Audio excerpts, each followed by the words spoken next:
47 lider dhe 5 përfaqësues të lartë të institucioneve të Bashkimit Evropian kanë zbarkuar në Tiranë për punimet e samitit të Komunitetit Politik Evropian. Liderët u pritën nga kryeministri Rama ndërsa pozuan në zemër të Tiranës për foton familjare, ashtu edhe siç është traditë. Kryeministri Rama në fjalën e tij vendosi theksin te Bashkimi Evropian.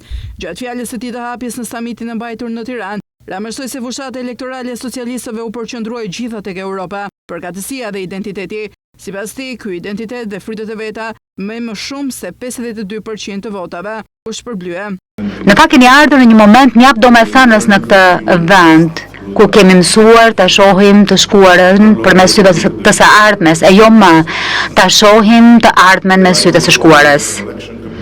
Në fakt, mbritja juaj vijon një fushat zgjedhore ku Europa ka qenë më e pranishme se kurrë, jo si një çështje që krijon dasi, por si një deklaratë e përbashkët, e pretendimi përbashkët identiteti, jo si një listë politikash, por si një përgjërim i thellë për përkatësi, jo si një grup e grumbull detyra shtëpie, por si një fat i bashkëndar.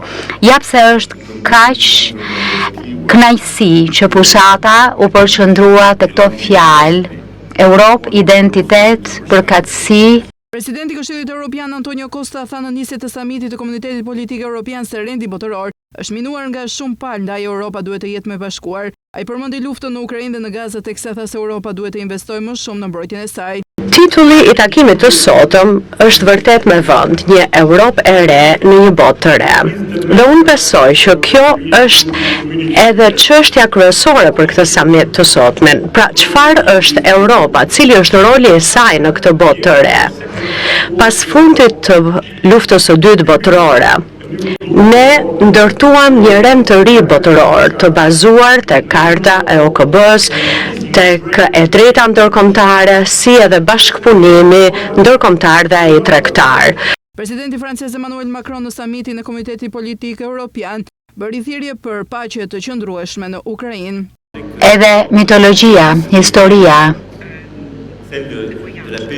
dhe rrugtimi që kemi bërë, ju referove rilindjes, iluminizmi, kulturës, gjithçka që na ka frymëzuar. E megjithatë, jemi këtu sot në kohra ku jetët e vendeve tona, e situata e kontinentit ton i sjell paksa seriozitet këtij takimi, duke pasur parasysh se sa e lartë është steka. Ndërsa kryeministri britanik Keir Starmer nisi fjalën e tij në samitin e Komunitetit Politik Evropian në Tiranë me një batutë në lidhje me rreshtet e shiut që ka përfshirë vendin tonë. Më vjen mirë që shoh gjithkënd për rreth tryezës. Faleminderit që na mblodhe bash. Do të kujtoja se kur zbrita nga avioni ishte diell, kështu që zëra se moti ishte faji britanikëve është i gabuar, tha Starmer.